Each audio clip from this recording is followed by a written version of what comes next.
I'll never forget the moment I woke up to find her floating inches from my face. A 7-foot-tall woman, in white with hollow black eyes, whispered my name in a voice like dead leaves. But that wasn't even the worst part. The worst part was what happened during those missing minutes when I blacked out and what I discovered about our house that no one wanted to believe. If you've ever wondered whether the things that go bump in the night are real, stick around. Because what happened to me and my 4-year-old brother in that cursed house will make you question everything you thought you knew about the supernatural. When I was 10, my world turned into a living nightmare. My mom had just remarried, and we moved into what seemed like the perfect house. Bigger, newer, nestled in a quiet, tree-lined neighborhood. I should have been excited. Instead, I was about to discover that some houses come with residents you never asked for. My bedroom sat at the end of a long, dark hallway. 2 massive windows overlooked the backyard, and a closet that seemed to stretch back into infinite darkness. That closet should have been my first warning. On my very first night, I learned I wasn't sleeping alone. I jolted awake at midnight to the sound of soft shuffling from inside my closet. Not the settling of an old house. This was deliberate, like invisible hands brushing against fabric. My eyes locked onto the closet door, and I watched in frozen terror as it began to shiver. Not swing open, but tremble, as if something inside was pressing against it, testing its strength. The door that I had sealed shut was now cracked open in the morning light. But if you think a haunted closet was my biggest problem, you haven't heard anything yet. Hit that like button if you're ready for this to get much worse. The second night brought a new horror, methodical tapping against my second-floor window. Tap, tap, tap. When I finally worked up the courage to look, tree branches couldn't explain what I saw. A pale, skeletal hand was pressed flat against the glass from the outside. Think about that for a moment. My window was 20 feet off the ground. No ladder, no tree, no way for any living person to reach it. Yet there it was. A ghostly hand that stayed motionless for what felt like eternity before slowly sliding down the glass and vanishing into the night. When I told my mom, she burst into laughter. My stepdad joined in, claiming I was just desperate for attention. But here's the thing. He started leaving the hallway light on every single night after that. Maybe he wasn't as skeptical as he pretended to be. Then my 4-year-old brother changed everything. He started mentioning the white lady in casual conversation, how she visited his room, sat on his bed, watched him sleep. My parents dismissed it as typical child imagination until the night I heard him screaming like his life depended on it. I sprinted to his room and found him sobbing under his blanket. When he finally calmed down enough to speak, his words chilled me to the bone. The white lady was standing by my door, staring at me. Her eyes were all black, like holes. I believed every word because I knew she was real. Comment below if you think my parents should have taken us seriously, because what happened next proves they made a terrible mistake. The dreams started after that. Every night, she would materialize in the corner of my room, her voice like autumn leaves scraping concrete as she whispered my name over and over. Sometimes I'd wake up and still hear that horrible whisper echoing in the darkness. But dreams became reality the night I woke up and saw her standing at the foot of my bed. She was impossibly tall, her head nearly brushing the ceiling. Her long white dress moved and flowed despite the perfectly still air. Stringy black hair framed a face as pale as bone, and where her eyes should have been, there were only empty black voids that seemed to pull light into them. I tried to scream, but terror had stolen my voice. I clenched my eyes shut, praying she would disappear. When I finally opened them, she was gone, but my closet door was standing wide open like a mouth ready to swallow me whole. After that, I couldn't even look at my closet. I begged my mom to let me sleep in her room, but she insisted I needed to learn to be brave. I think she was too terrified to admit she was scared too. But the absolute worst night, the night that still gives me nightmares as an adult, came during a violent thunderstorm. Make sure you're subscribed because you're not going to believe what I'm about to tell you. I woke to the sound of my window creaking open. Through the rain-streaked glass, I watched in absolute horror as the lock turned by itself, clicking open with mechanical precision. The window slid up slowly, deliberately, and that's when she appeared. The white lady didn't climb through the window. She flowed through it like smoke. Her feet never touched my bedroom floor. She floated toward my bed with that same impossible grace, getting closer and closer until her face was inches from mine. Her breath was like ice against my skin as she whispered my name one final time. Then nothing. Here's where the story gets truly terrifying.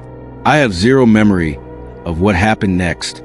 One moment she was right there, close enough to touch, and the next moment I was screaming at the top of my lungs while my parents burst into the room. When they flipped on the lights, the window was closed and locked tight. No sign of her anywhere. They were furious, convinced I was having night terrors, but I could see the fear hidden behind their anger. Those missing minutes haunt me more than anything else. What did she do during that blackout? What did she want? And why can't I remember?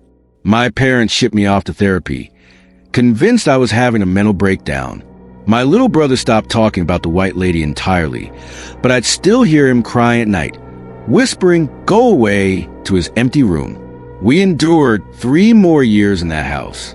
3 years of knowing we weren't alone, of checking corners for tall shadows, of sleeping with lights on. Even now, as an adult, stormy nights still fill me with dread. I'll catch myself scanning dark corners, making sure nothing impossibly tall is lurking there. If you think this was just childhood imagination or night terrors, consider this. I saw that hand on my window before my brother ever mentioned the white lady.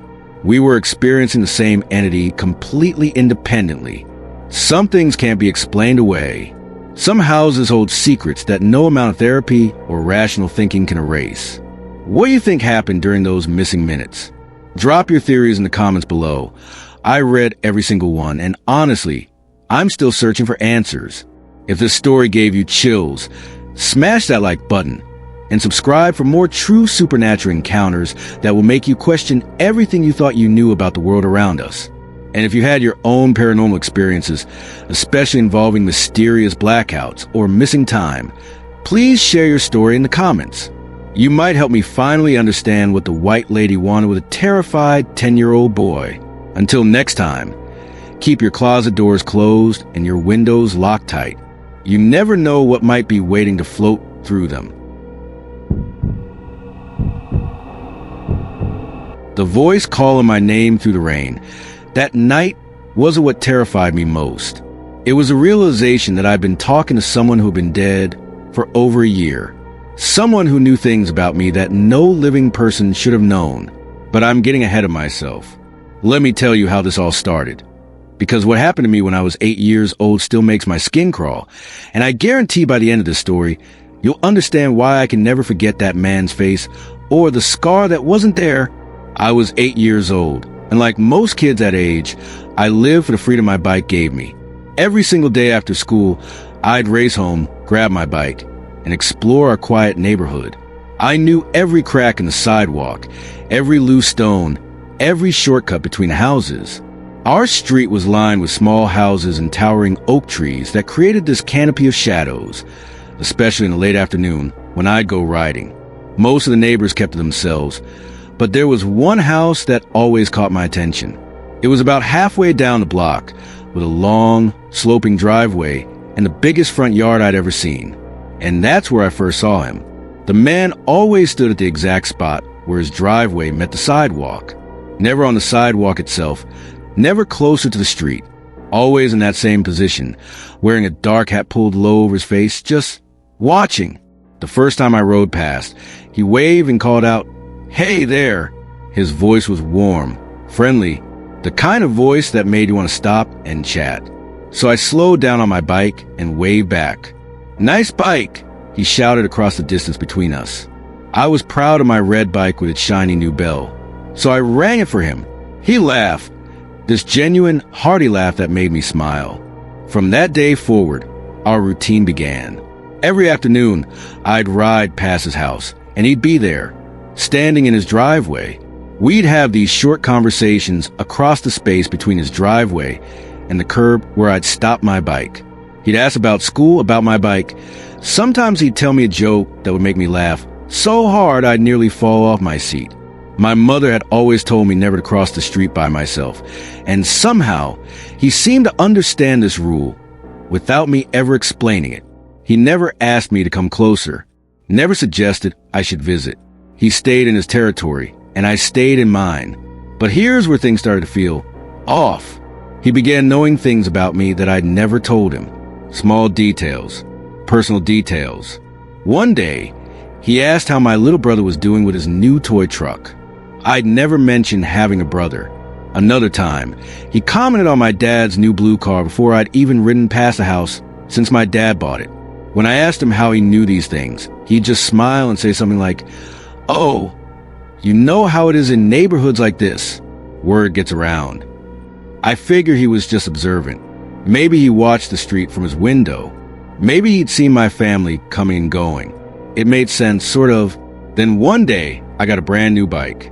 It was beautiful, bright red with chrome handlebars and a bell that rang clear as crystal. I was so excited to show it off that I rode straight to his house.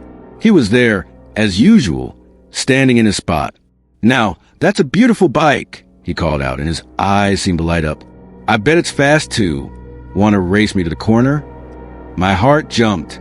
Racing sounded amazing, but I knew my mother would be furious if I left the sidewalk. "I can't," I called back. "My mom would be really mad." He nodded, that same warm smile spreading across his face. "One day, then, when you're ready." The way he said it sent this tiny chill down my spine. Not because it was threatening, but because it sounded so certain, like he knew something I didn't. Our conversations continued for weeks. He told me about a bird that liked to perch on his fence post every morning.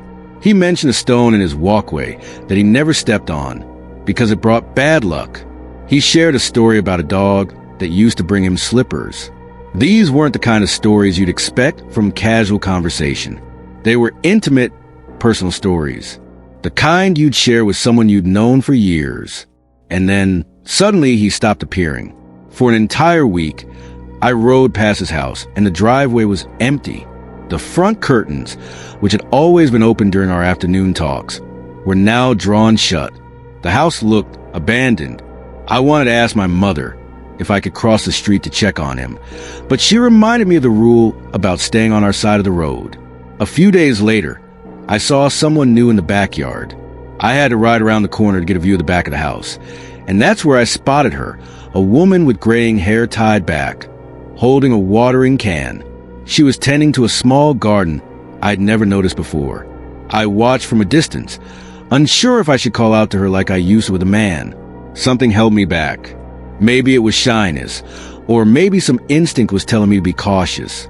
The next few times I rode past, I'd see her on the back porch, usually with a coffee mug in her hands, looking peaceful but sad. Finally, my curiosity got the better of me. One afternoon, I made sure my mother wasn't watching, and I quickly pedaled across the street. My heart was pounding as I approached the house.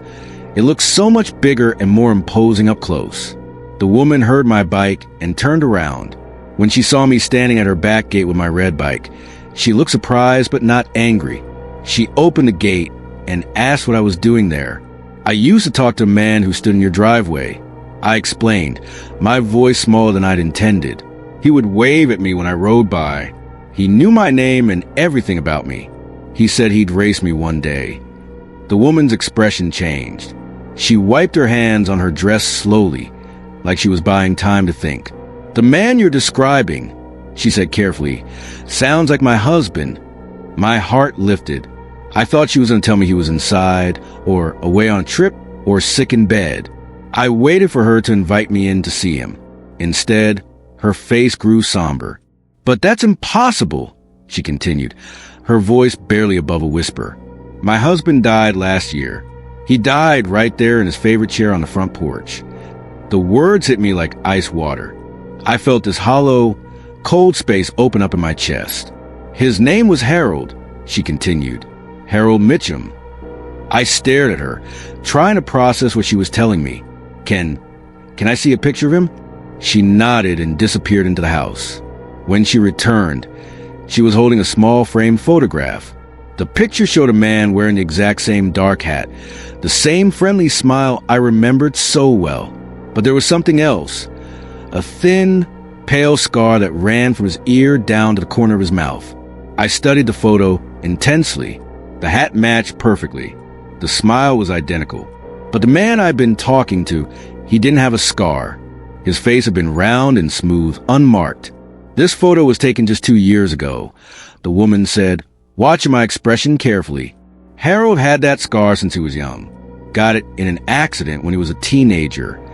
I racked my brain, tried to remember if I'd ever seen any mark on the man's face. Maybe once. I thought I'd seen him rub his cheek, but I'd assumed it was just a normal gesture.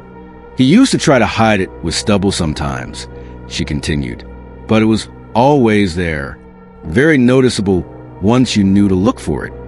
My hands were shaking as I handed the photo back to her. Ma'am, I said, my voice cracking, I promise you, someone was standing in that driveway. Someone who looked just like this man, but without the scar.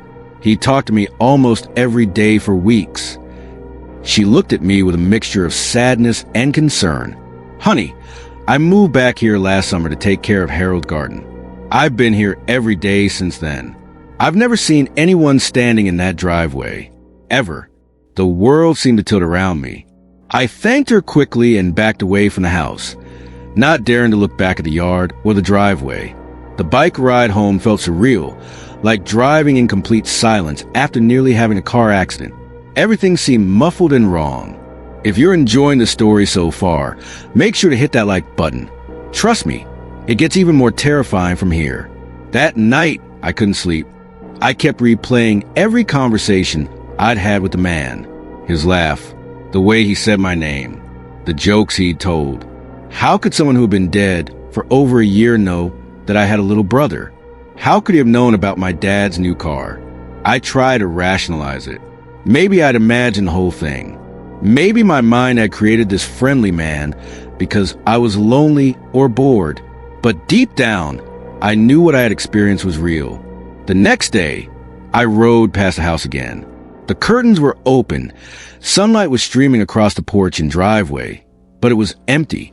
I waved from the corner, hoping against hope that he might appear one more time. Nothing. I started taking different routes after that. I talked to kids on other blocks, made new friends, tried to forget about the man in the driveway. For weeks, everything was normal. Then came the night that still gives me nightmares.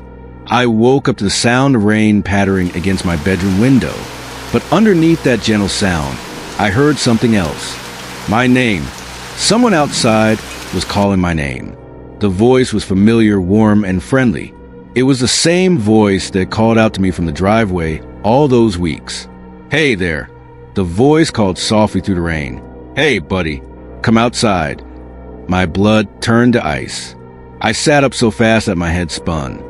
The voice continued, patient and persistent. Come on out. Let's have that race, I promise you. I started screaming for my mother. I pulled the covers over my head and screamed until my throat was raw. My mother rushed into the room and sat on my bed, trying to calm me down. I told her about the voice outside my window, about the man calling my name in the rain. She rubbed my back and told me it was just the wind. To prove it to me, she went to the window and lifted the blinds. See? There's no one out there, sweetheart. I forced myself to look. She was right. There was nothing but light rain, an empty street. My father got up and checked all the locks on the windows and doors. He even went outside with a flashlight and walked around the entire house. When he came back in, he confirmed that there was no one there. They told me I must have been dreaming, that sometimes when you're worried or scared about something, your mind can play tricks on you while you're sleeping. But I knew I hadn't been dreaming. I knew what I'd heard. The next morning, my throat was sore from screaming. When I told my friends at school, they laughed and teased me about believing in ghosts. One of them dared me to go stand in that driveway at night and call out Harold's name. I never took that dare. Days passed, then weeks, then years. The street changed. Houses were sold, new families moved in. I watched from my bedroom window as movers took boxes out of the woman's house. Later, I saw painters working on the front porch. New people moved in. The long driveway remained, but now it had different cars. I would ride past sometimes, but I never looked for a man in a hat. I got older, learned new routes, made new friends. Eventually, at 18, I left for college. My parents sold our house while I was away, so I never moved back to that neighborhood. But the memory of Harold, if that's who he really was, sits in my chest like a stone. Sometimes I wonder why I didn't ask that woman more questions. Why didn't I press for more details about the scar or ask to see wedding photos?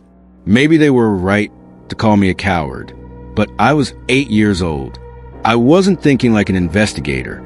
I was just a scared kid who suddenly realized he might have been talking to someone who shouldn't have been there. A few years ago, I drove down that old street just out of curiosity. There was a child riding a bike near the corner, probably around the same age I was back then. The driveway where Harold used to stand was empty. For a moment, I wanted to stop the car. I wanted to roll down the window and ask that kid if anyone had ever stood in that driveway and waved.